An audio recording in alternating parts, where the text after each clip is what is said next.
You already know what time it is. Welcome back into the What Off-Season Sports Podcast, everybody. Coming on the show today, we have a great discussion on why coaching really surpasses talent in the NFL. You know, talent isn't everything. You got to have the brains to make it happen. And then we take a look at some surprises that were really shown to everyone in the NBA bubble, which was a genius idea, by the way, by the NBA. I super commend Adam Silver with doing a great job with the bubble concept. And then if you stay tuned for the whole episode today, we have an amazing QB1 breakdown, a debate to round out the show. Of course, never forget, guys, we're on Apple Podcasts, YouTube, Spotify, wherever you get your podcast at. Be sure to check out the link in our social media bios for the link tree. Everything What Off Season is right there for you guys.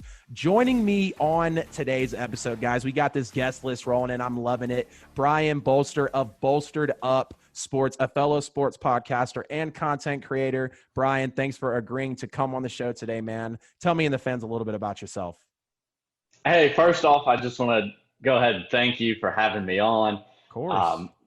Yeah, definitely. I've been digging all your videos, so it's cool to actually get on one of them with you. Now, a little bit about me. I'm a high school football coach and teacher, and I'm now in Raleigh, North Carolina. I started up my podcast in April. I've really been enjoying it, and now I'm actually writing for The Ryan Show as well, breaking down. Congratulations on that, Titans. man. That's awesome. Thank you very much. So, yeah, I'm repping the Titans right now. Hey, there we I've go. got that, and I'm actually, my next video coming out, an article will be detailing their recent draft selection, Darrington Evans, third-round running back out of App State. So I'm repping my App State, too. I'm an App State alum. So I'm really looking forward to a lot of that, and I appreciate you having me on. Yeah, man, absolutely. Thank you so much for coming on today. We got so much to dig into. Let's go ahead and get right into it, though. The first topic today on the What Off Season Sports Podcast, everybody, is why coaching surpasses talent in the NFL. And before I really dig all the way into it, Brian, I want to ask you, when you hear that statement, does that stand out to you? Do you think coaching actually does surpass talent in the NFL? I want to get your thoughts on that.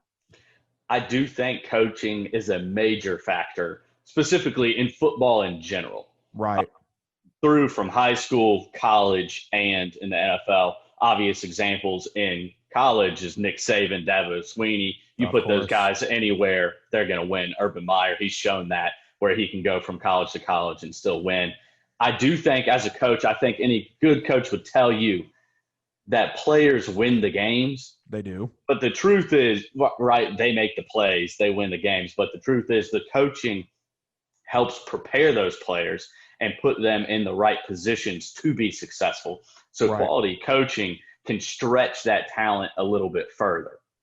I agree. And kind of going hand with what Brian just said, everybody, if you look really just in the general sports community, but you can have loads of talent and still fall short at the end of the season. We see it every year with loaded rosters in any sport, such high expectations, championship bound, supposed to win, maybe an undefeated season, you know, whatever all these people are saying about it, but they fall short because the coaching isn't where it is supposed to be. And at the end of the day, it's all about leadership. It's all about the foundation of that squad, of that formation, and really what that program is and what their strengths and weaknesses are. And to bring that to the top and really evaluate that, you have to have elite coaching. I would say good coaching, yes, but elite coaching is what's going to get your franchise, you know, your team, your squad to that next level to push for a title. And I got a couple examples of some teams here where really you have loaded rosters but bad coaching, which means they fall short, or you don't have a loaded roster but you have loaded coaching perhaps, and these teams are propelling upwards. But before I get into these teams, Brian, I want to ask you. First of all, I think you hit the nail on the head with leadership. And I think that is the separating factor for elite coaches and why they have so much impact on winning and a team is they set the foundation for the team culture. They are the model that everybody looks to. More recent example is Mike Tomlin with the Steelers. Obviously, Big Ben goes down and they're throwing in Duck and Mason Rudolph at quarterback. And I know they had their struggles, but basically once they got their feet under them, they were a totally different team. And I think you can attribute a lot of that to Mike Tomlin. Of course. 100%. I agree with you on that. And I saw you hit the nail on the head, like you mentioned, with the Patriots and also the Steelers. I'm going to get you a little bit on the flip side there. And let's take a look at a team that was pretty loaded, top 5 in the roster category, for the talents of the NFL, but they just couldn't get over the hump. And it's going to be the Dallas Cowboys, top 5 roster in the league for some time now. And we've seen what the Cowboys have went through between the fans, between the whole Jason Garrett era, between Dak Prescott being good, great. Then it seems like he's bad some days. But when you just look at, let's take a look at Dak's rookie year when the Cowboys were 13-3. They were such a hot team in the league, but then they lost to a 10-6 Packers team who then got destroyed by Atlanta. That was the year Atlanta went to the Super Bowl. They hung 44 on the Packers in that NFC Championship game. And when you just go and you take a look back at really since Dallas has broke through, and they've even had talent before the CeeDee Lamb, Amari Cooper, Dak, and Zeke days. It was Tony Romo and DeMarco Murray and Dez Bryant, and you had Miles Austin, and Jason Witten. You had, still elite talent for the Cowboys at that time. But, Jason Garrett's coaching was some of the worst during his time with them. And you can just see when they had 3 straight 8-8 seasons and they came out of the rut a little bit, but the Cowboys were never consistent. They haven't really been consistent, honestly, in the past decade in terms of pushing through the playoffs or just having consistent winning seasons. And I can definitely attribute that to Jason Garrett. And you look at the roster for the Cowboys, like I said, still one of the most talented teams in the NFL. They couldn't and they still can't get over the hump. And I think Jason Garrett was a big contributing factor to that. Now they've got, of course, Mike McCarthy in there. Not necessarily a huge running coach, but with the likes of Zeke, he's going to have to put that ball on the ground. The opportunity to have 3 possible 1,000-yard receivers this year for the Cowboys. They're top 5 in the league in roster talent again, maybe even top 3. I mean, they're loaded when you look at their roster. And you even look at the defensive side. But I want to ask you, Brian, do you feel like the Cowboys are a good example there of where teams, have a lot of talent but just can't get over the hump? Completely. I think, and you bring up a good point with getting to the playoffs or when they play quality competition, Jason Garrett's decision-making. Awful. And I wouldn't necessarily say he's like an awful coach, but right. He didn't bring that great leadership and culture building, which to your point brought inconsistency. Then when the stakes heightened, his maybe average to below average decision-making got completely exposed and would dip in the playoffs or against great competition. So I think they're a great example of that. And another example that I think is in the same vein is the Chargers. They've been a team for basically most of Phillip Rivers' career that's had a lot of talent. And they just can't quite put it together for whatever reason. I know their coaching has been much maligned over the past couple of years. People have some confidence in Anthony Lynn now. We'll see.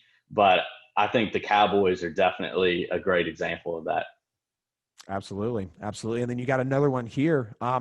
I don't know if people necessarily think of this team, but I also feel like they're at least top 10 in the league in roster talent. You got to take a look at the Cleveland Browns. Yet again, another very talented team when you go roster for roster spot. It feels like they have 2 of everything when it comes to the skill positions and the skill players that are on there. And, you really look, the only real hole in the roster right now, true hole, is Baker Mayfield, who will be out. He'll be out of there if he doesn't do something within the next couple of years. Had a great rookie year, fell off the year after that. And you have to attribute that to Freddie Kitchens when you have a top 5 or 6 running back in Nick Chubb, OBJ, Jarvis Landry, a top 5 pass rusher in Myles Garrett, Austin Hooper, David Njoku. I mean, they've got pieces. And yet again, god-awful coaching for what seems like forever, it feels like in Cleveland. And I don't necessarily think it was dumb to believe in Freddie Kitchens, but I feel like it was ignorance in the fact that everybody kind of held him on a high pedestal because he worked alongside a big name in the college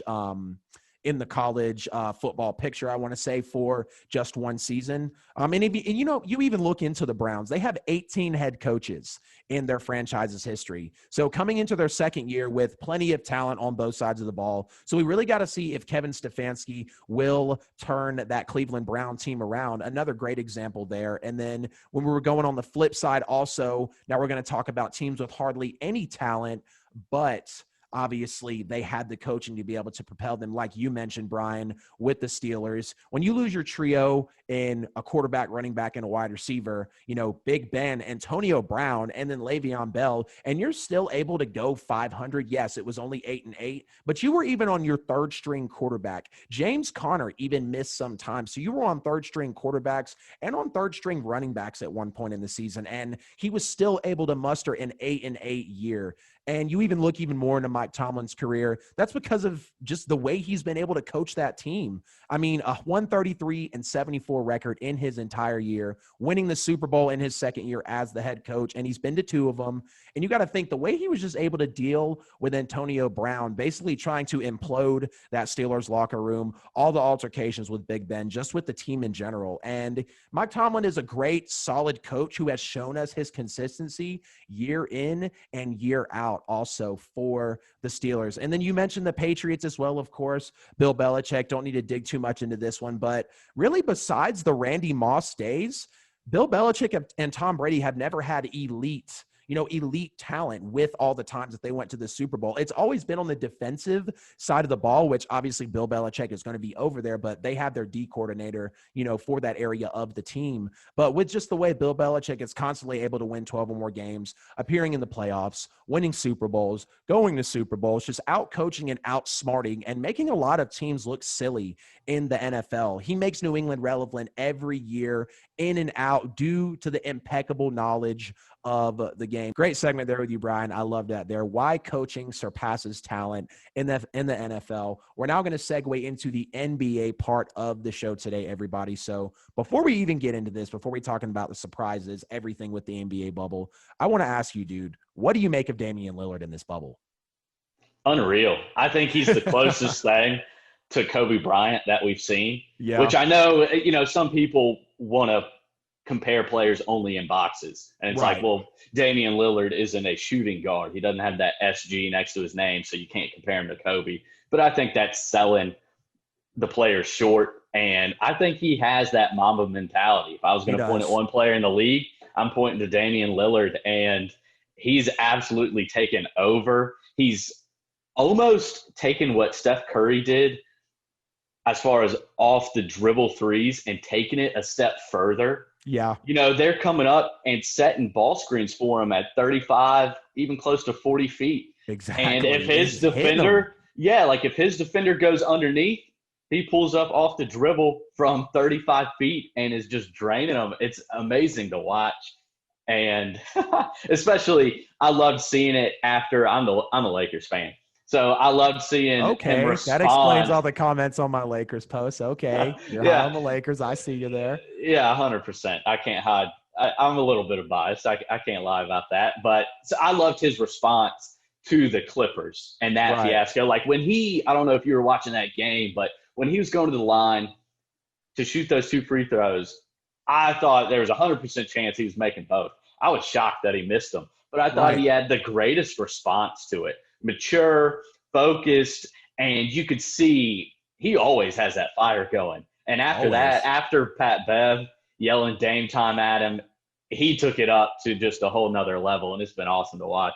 Yeah, it has been. And, with Patrick Beverley making fun of him on the sidelines and then coming back the next night, 51 points, coming back the next game, 61 points. And what's crazy is he actually got a plethora of free throws, to his disposal after that Clippers game. I want to say he was 33 for 34 from the free throw line. So, super tapped in, super locked in, really resembling that, you were talking about the Lakers, how LeBron's been this year. Everybody was saying washed king, LeBron's done for, it's the Clips season, this and that. They missed the playoffs, but then the Lakers have one hell of an off season and LeBron James is right back in it. And he's just displaying that mentality, listening to the haters, taking the criticism and building from it. So I could definitely relate to you when you're saying, you feel that Mamba mentality between him, and you even see it in LeBron James and even some in Kawhi Leonard also. And you just got to look, like we were just mentioning, Damian Lillard completely erupted in this bubble, winning the unanimous bubble MVP. Don't know if you guys saw the post that I put out, but I did have Dame time as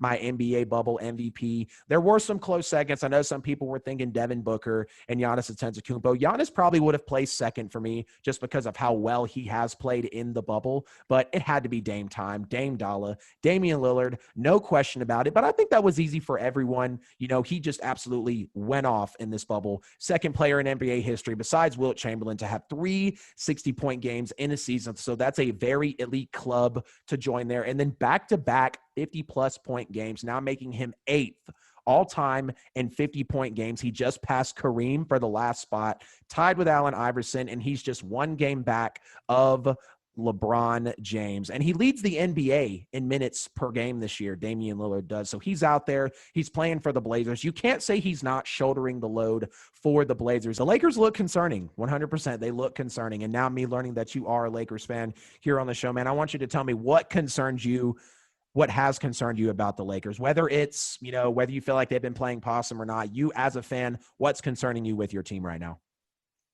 Number one would probably be 3-point shooting. Mm. It's not been good, and I I want to think say less for than 25%. yeah, like it's been bad, and for us to make a deep run in the playoffs, that's going to have to come back.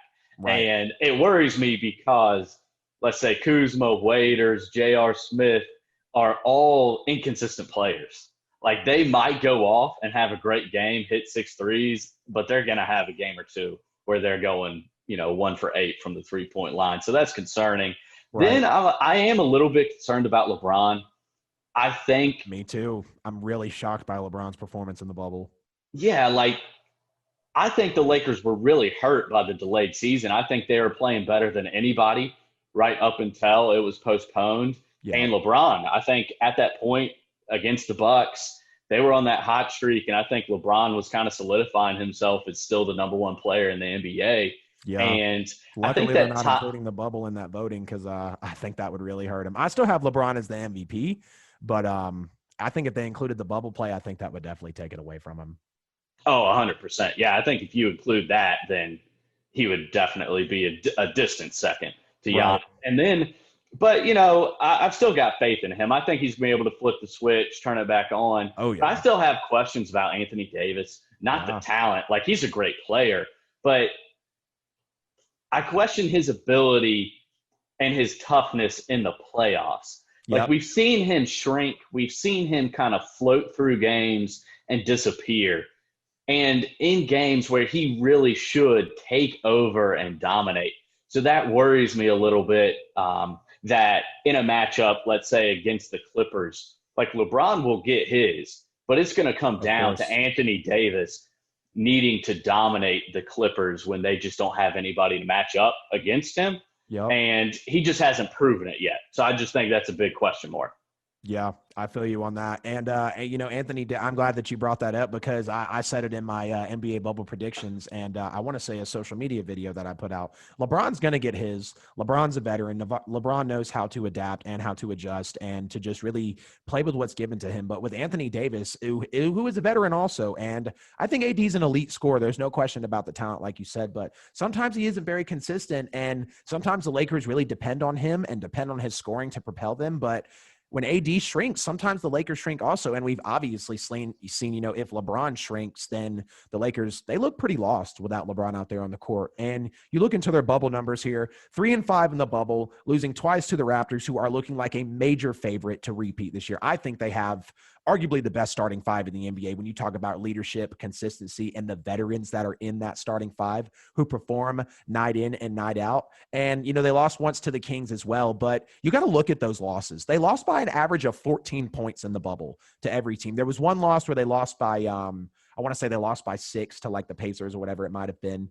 But, that's a decent margin. That looks like bad losses on the Lakers. And then, yes, they clinched, but that's still downward momentum heading into the playoffs. And, like I said, the Lakers could be playing possum. They could be fooling everybody. We all know LeBron James is a different freak when he gets into the playoffs. If there's two people I don't bet on in the postseason, it's LeBron James and Tom Brady and Tiger Woods if he's obviously playing, maybe give or take on that. I know you're the golf dude, but it's really, really hard for me to go against LeBron James in the playoffs. I know he's a different freak when, the postseason comes around, but they had the worst field goal percentage in the bubble at 41, literally dead last in the bubble, shooting 41% as a team from the field. And they gave up 136 points to the Kings to close out the season.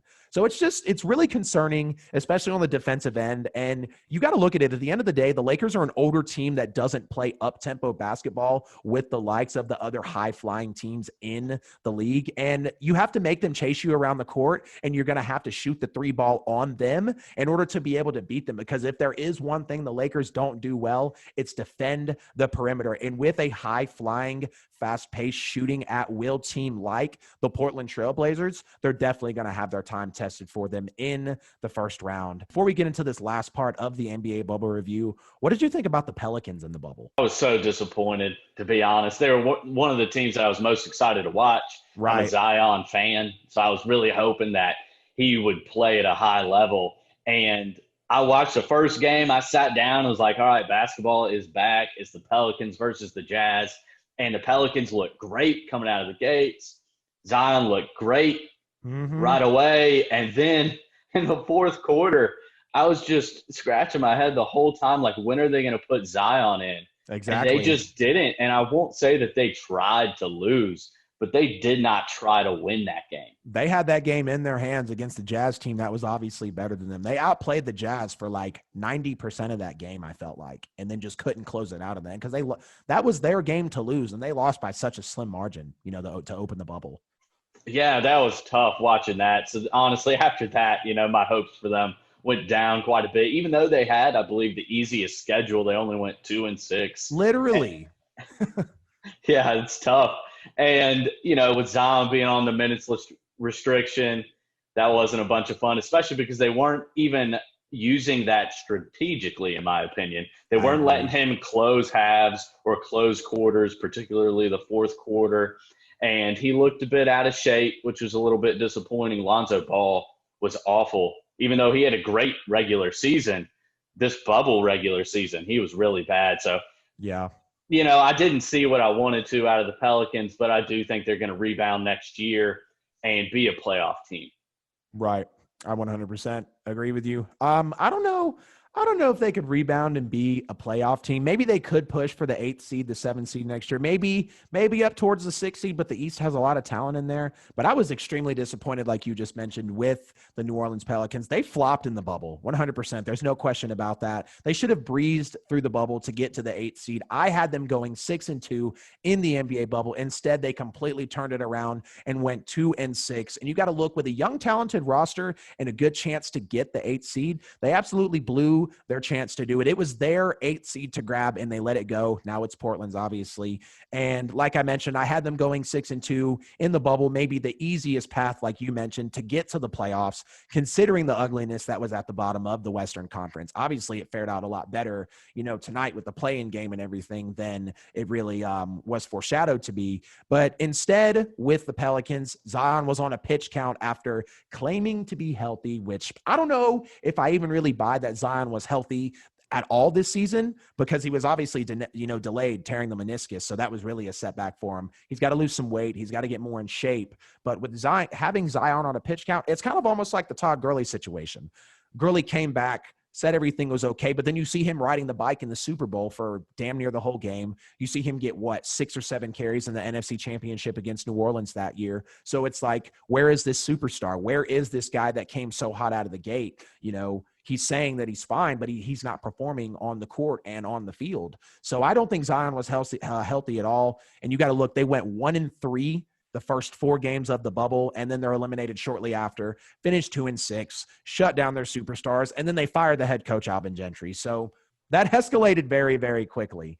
I was super shocked with the Pelicans. Didn't think they were going to necessarily push super far for a deep playoff run. And with them shutting down Zion and limiting his minutes, I can't blame them for limiting his minutes, but you can't lie to the media at the end of the day, because it's going to get people like us, sports podcasters, content creators, and people in the media wondering, they're going to challenge you on that. Is he really healthy? And I don't think Zion was healthy this playoffs. I don't think he was healthy this season.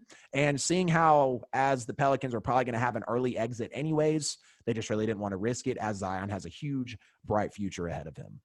Today's episode is brought to you by Kangaroo. Kangaroo was created to ensure that everyone has access to home security. Every product Kangaroo makes starts with 3 questions.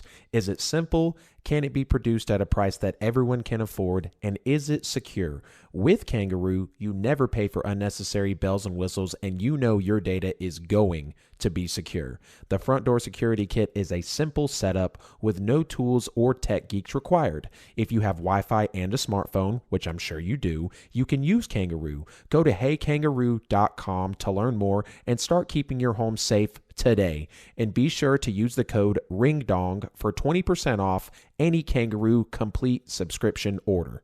But now we're going to spill over into the NCAA football segment here on the What Off-Season Sports Podcast, everybody. Of the Big Ten and the Pac-12. Obviously, we know the decision that they made early on in the week, postponing, canceling, whatever you want to call it, until the spring. I want to ask you, though, before we get into this, Brian, do you feel like that was a good move by the Big Ten and the Pac-12? Do you actually feel like we'll be able to have spring football? I think trying to predict if we're going to have spring football is impossible, to be Right. perfectly honest with you. I Yeah. think that they are going to make a major push to make it happen. They can't go without that revenue.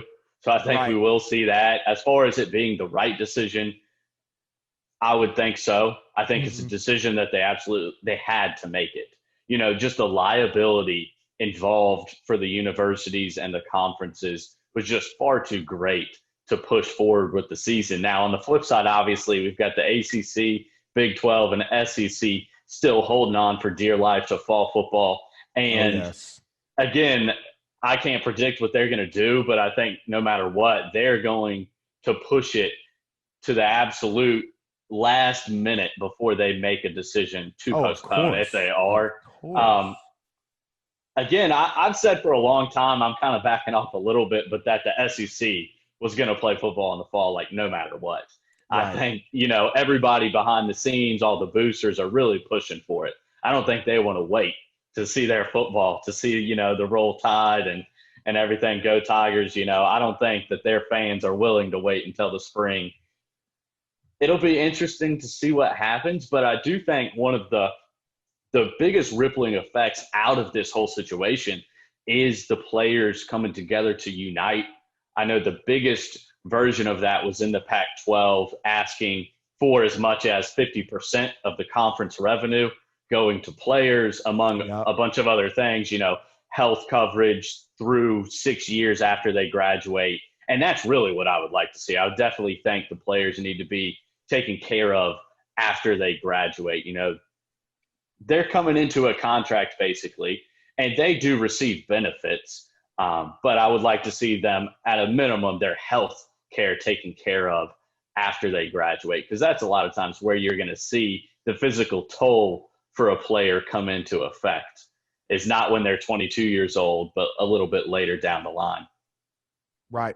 I agree with you. And another, another angle I was taking out there, you were talking about the kids being able to play, them getting compensated, them being taken care of. They need to be taken care of up front, like you were mentioning, with their health and their safety, demanding that everything is obviously constructed around, COVID-19 regulations and making sure everything is safe for the players, because these kids are young. A lot of these kids have bright futures ahead of them. They're pushing to the ultimate dream of playing in the NFL or playing professional football wherever it may be, and they don't need to be compromised by something like COVID-19. It's been absolutely crazy what coronavirus has put on the world. But even going further into, when you dive into sports, there's a lot of futures on the line, in college football right now. And I was also mentioning earlier, talking about the high valued prospects in college football. What's going to happen with them? If people opt out, I think they need to be guaranteed eligibility for next season. No one should have anything stripped from them this year, considering how everything's playing out. I mean, when would you realistically think that we would say, okay, we're going to have spring college football?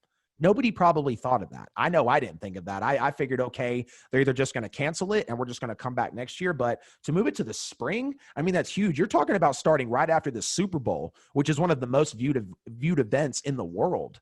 Not directly after, but you're talking about starting a month or so after the Super Bowl. So it's going to be interesting to see how it plays out with the revenue and everything, what is really just going to be the ripple effect, like I was mentioning. But another thing I look into also is you got to look at the locality of a lot of areas are going to be affected, because let's take, me being from Georgia, let's take Athens, for example, huge college town, huge party town, obviously home to the Bulldogs. Those bars, those restaurants, all those businesses get such an influx, such an uprise in their revenue and their profits when college football is going on. So you got to think, if there's no college football, we've already seen COVID put businesses out in general, but now when you have businesses that ride on a college football season, how's that going to impact the economy to therefore being able to support the movement of that college football team. I know there's funds and things that go from the city into the program to make it better, ticket sales, food sales, whatever it may be. But I don't think a lot of people are thinking about the locality that could be affected with college football being canceled as well. But realistically, I do think that the SEC, the ACC, and the Big 12 should follow suit. As much as it breaks my heart, I don't think sports should have happened this year. Like I've been saying really all week, as much as I love putting out content, love eating, breathing, and sleeping sports, man, there's just so much to be put at risk here. And I want to ask you, Brian, do you feel like they should follow suit? Yes, I do. I think they should follow suit. I think it's in the best interest of the players. I mean, that being said, you bring up such a good point where, like, it affects so many more people than just the players, just the coaches, and even just university representatives. Like, these colleges, a lot of them, these universities are kind of cities themselves and have their own economic markets. Exactly. And so many jobs could likely be lost that are university jobs from not bringing in that same amount of revenue, but also, like you mentioned, bars, restaurants, those sorts of things. Mm-hmm. In a small towns, like, again, App State, like Boone's a really small town that's very dependent on not only the college as a whole, but college football. So the rippling effect goes so much further than just what's on the surface. But I do think that they should follow suit with the Pac-12, with the Big Ten, with the current setup that college football has. If the setup was different, if the football players were more officially employees, then I think we're talking about a different scenario. But the current situation and the liability that the universities are taking, I think they don't really have much of a choice. But I guess they do have that choice, but to move it until the spring. Yeah, good point you made there, man. Very good point. And we were just speaking, guys, of very high-valued prospects, of course, for college football. Like I said, if you stay tuned for the whole episode, ladies and gentlemen, we're going to get into not a major QB1 debate here, but I haven't talked about the two of these quarterbacks, comparing them coming up for the 2021 NFL Draft. Yes, of course, it is Justin Fields and it is Trevor Lawrence. We're going to break the two of these guys down, really see who we would take, who would be our guy to start a franchise with. I want to start with the guest first, of course, though, with you, Brian. Who would you take, Justin Fields or Trevor Lawrence? No explanation yet. I just want to know who you would take, Fields or Lawrence. Lawrence is who I'm going with. Yeah. All right. I got you. See, I'm a Justin Fields guy, but let's get into some numbers a little bit here. I'll go back and forth with you a little bit. We'll challenge each other on what we've both seen in their game. So, of course, we got to start with the numbers. Everybody starts with the numbers. That's how you really get a baseline on the talent that you're evaluating, of course. So, Justin Fields, in the 1 year he started for Ohio State, 3,300 yards, just about 41 touchdowns, only one pick in the regular season, 3 picks on the year, throwing 2 in that game against Clemson. And he ran for 484 yards on the season and hit double digits in rushing touchdowns with 10. Then you look at Trevor Lawrence, who isn't necessarily a dual threat quarterback, throwing for 3,700 yards, 36 touchdowns, and 8 interceptions. So a little more turnover prone, but not necessarily a bad season from the man himself. It was only his sophomore year. Winning the national championship in his freshman year was a huge, huge accomplishment of his. Not many people can do that if you think about it. So you look, they're evenly matched when you look at the numbers, but like I mentioned with Trevor Lawrence not being a dual threat quarterback, he actually ran for more yards than Justin Fields did. I want to say by about 100, nothing crazy. Still had 9 rushing touchdowns as well, but people don't really think of Trevor Lawrence as a dual threat quarterback, more of a poised pocket guy. I'm considering him a dual threat quarterback, and I want to ask you, Brian, do you think Trevor Lawrence has the capability to turn into a Josh Allen, maybe a better runner than Josh Allen?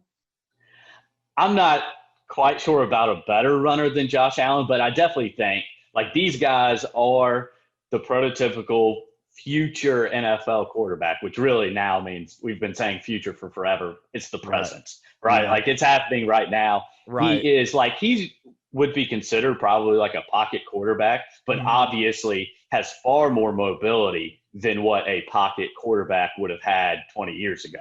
Very Aaron Rodgers-esque when I watch him play. Yeah, and I will say the comparison I do like to Josh Allen in the sense that they're both really tall guys. They've got the arm strength and straight line speed. I don't think he's as good of a runner as Justin Fields, But in terms of straight line speed, like he's fast, and they're probably a little bit closer speed wise than I think people might understand. Right. So to me, Trevor Lawrence is the whole package, but definitely they're both so young. And with Right. Justin Fields just seeing 1 year, that obviously can completely change as these guys quickly progress in just the next 1 or 2 years. I agree with you. And you also look at their head-to-head matchup in the playoffs when you had Ohio State facing off against Clemson in the college football playoff series. Neither one had a stellar game, but Lawrence had that better outing slightly, not being a dual threat quarterback, but he did run for 107 yards and he scored 1 touchdown, passing for about 260 on 50% passing and 2 touchdowns. Now, Justin Fields threw the football almost 50 times in that game for 320 yards, had 1 touchdown, the 2 picks, like I mentioned, and only 13 yards on 14 carries. So obviously Trevor Lawrence had the better game, but like I said, neither one of them played a stellar game. It was still a close game towards the end there. And you even got to look, Ohio State was coming down the field to win that game, and it was with the help of Justin Fields. His wide receiver, I don't know if anybody saw that game. I don't know if you did, Brian, but at the end of that game, his receiver cut left and Fields threw right. So they just weren't on the same page. But if that receiver cuts right, that's a wide open touchdown pass for Ohio State. And I'm not going to say they would have won the game there because obviously it wasn't over yet. I would think there was about 30 to 40 seconds left on the clock. I know less than a minute left in that game. But Ohio State was coming down the field to win that game. So you saw Justin Fields was able to display that improv and that natural just drive and desire to come down the field and win a game, to produce a game-winning drive. So I loved the head-to-head matchup between the two quarterbacks that we would be able to see. I like Justin Fields. Brian is over him mentioning that he loves Trevor Lawrence, but the reason I take Fields is because he's a more dynamic quarterback, and I feel like he can take over a game with his athleticism. The way he can improvise, really, when a play goes busted, in my opinion, is what makes him really stand out against Trevor Lawrence. And I'm not saying Trevor Lawrence isn't a good improv guy. I've seen him be able to roll out of the pocket and make the throw on the run, make the throw across his body as he's falling, and being able to take off, like you mentioned, with the straight line speed. And the NFL is without question moving towards a dual threat quarterback league. We can see with the likes of Kyler Murray getting drafted, Russell Wilson paving the way for the quarterbacks like Kyler Murray, and of course Lamar Jackson, who is the premier dual threat quarterback in the NFL right now. And I think that's what has put Fields, we all know that is what put Justin Fields on the map originally, was him being number 1 in that ESPN ranking and being the number 1 dual threat quarterback prospect also. He's got the arm talent to make any throw a quick and accurate throw into the tight windows. And a great stat here actually from Pro Football Focus showed that his average target was about 13 yards downfield, which was the highest of any returning Power 5 quarterback for this season. So that shows you he isn't afraid to throw the football, and he's smooth and careful with his game, not turning the football over at all. But now I want to get a little bit of insight from you, Brian. How do you feel about Justin Lawrence being Justin Lawrence? Wow, there we go. Mix of the two. How do you feel about Trevor Lawrence being the a lot of people saying he's the the no doubt number 1 overall pick? What in Trevor Lawrence's game makes him your guy for your pick? For me, Trevor Lawrence is the guy because he has shown that mobility. He rushed for over 500 yards, which is pretty amazing. And to me, it comes down to what the Clemson offense asks him to do. I think they asked him to do more than what Justin Fields was asked to do. And I understand that might be a little bit unfair to Justin Fields because it was his first year with Ohio State versus Trevor Lawrence's second year. So naturally, you're going to ask a second-year quarterback in the same system to do a little bit more. I get that. But I just think overall, when I look at their ceilings, I think Trevor Lawrence has more arm talent. The one pushback I will have, he's not been great on the deep ball. He's shown that he will underthrow that consistently, which is a bit of an issue. So I will concede that, but I think just in overall talent, Trevor Lawrence doesn't have a hole in his game. Right. I think he's the full package. He's got the size. He's got the mobility. He's got the accuracy, arm strength. You mentioned he's great throwing on the run either way, which is really important. A lot of quarterbacks struggle rolling out opposite of their throwing shoulder, and I think he's shown the ability to be successful in that manner. So Trevor Lawrence, again, as a prospect, I think is the guy for me moving forward and going into the NFL. I feel you, man. I feel you. And see, the one thing I'm going to love about these two guys is you got Trevor Lawrence coming into his probably last year in the NFL the last year in college football before he gets drafted. And the same with Justin Fields. And with the outlier being, like you just said, with Joe Burrow, neither one of them have had, that senior season for Burrow is what was able to put him on the map and give him that push to where he's possibly going to have his stardom in the NFL. But we haven't seen a huge breakout season from either prospect yet. So that's what I think this year is going to be the prove it year. This year, I feel like no matter where the drafting lands, because I feel like there can be a little skepticism in the draft. You look at the year Johnny Manziel fell down to the bottom of the first round. Many people had him going number 1. So you never know if, it could not even be Justin Fields or Trevor Lawrence for the number 1 overall pick. A lot of people are talking about, I want to say it's Powell or Sewell, the offensive lineman out of Oregon. They're saying he's going to be the possible number 1 pick. So we haven't seen a breakout season from either person yet. But the big thing that makes me want to really hold Justin Fields up there to that level that Trevor Lawrence has been on is the fact that he almost went to the national championship game in his first year. He's just one throw away potentially from beating Clemson in that game. Like I said, the receiver cuts to the left and he throws right. So it looks like a god-awful throw, but you can see back in the replay, it was a huge misunderstanding. And Justin Fields was really priming that Ohio State team to go to the national championship and play against an LSU team that they probably would have got blown out of the water by, because we saw what LSU did to practically everybody in the season and how they handled Clemson up front and how they handled, Jalen Hurts in Oklahoma up front. So there's no question about that. But in my opinion, Fields is what the NFL is looking for right now, and he immediately passes the eye test. If you look at it, Fields has less talent around him and was able to do what Trevor Lawrence was able to do. You have the receivers that Trevor Lawrence has. I mean, Trevor Lawrence had 2 to 3. Okay, so Trevor Lawrence had 2 great wide receivers, but then he also had a third wide receiver who is still good. So it's kind of like looking at the Dallas Cowboys for this upcoming year. The possibility of having 3,000-yard receivers. Trevor Lawrence is able to have 3 weapons immediately, to throw to with that Clemson offense. And Justin Fields, of course, did have J.K. Dobbins, who has gone to the Ravens now, so that's going to impact him as well. But I feel like Justin Fields clearly not having as much talent surrounding him as Trevor Lawrence did. Definitely, I think with the coaching matchup, with Ryan Day, and then obviously with Dabo Swinney for Clemson, that's kind of a matchup there and everything. I've got a weakness for dual threat quarterbacks. Looking back, I remember when I originally watched Michael Vick. I loved the way Michael Vick played. You had the Donovan McNabbs back then. Even Dante Culpepper a slight bit, being able to be a mobile quarterback. And then now you've got Lamar Jackson, Kyler Murray, Russell Wilson, Josh Allen, Deshaun Watson. I mean, all these guys that are going to be top 10, top 5 quarterbacks before you know it are in the dual threat, in the mobile quarterback game. At the end of everything, I can say that Trevor Lawrence has slightly more NFL traits than Justin Fields does, but I think the way that Fields can take over a game with his being as dynamic as he is, the athleticism, and then the way he can extend plays with his improv ability is what will put him above Lawrence to be the number 1 pick and to be the number 1 overall quarterback prospect for the next year. How do you feel about that, Brian? There's definitely a chance. I mean, honestly, I think for either guy that you're picking right. Somebody that's a great prospect. They can do it all, just like you explained. Mm-hmm. One guy that I absolutely have to mention before we end this thing, though, is Trey Lance. Out of North Dakota State University. Yes, sir. 28 interceptions, 0 picks, or 28 touchdowns, 0 interceptions. Dynamic. Really reminds me a lot of Justin Fields. And nice. I know he's playing on a different level. So, I get the competition isn't the same, but that didn't stop Carson Wentz out of North Dakota State. I know that's being right. the number 2 pick. Yep. And I really think that he is going to be in the conversation. Yeah. I think there's 3 guys, and I won't be shocked if they went in any order.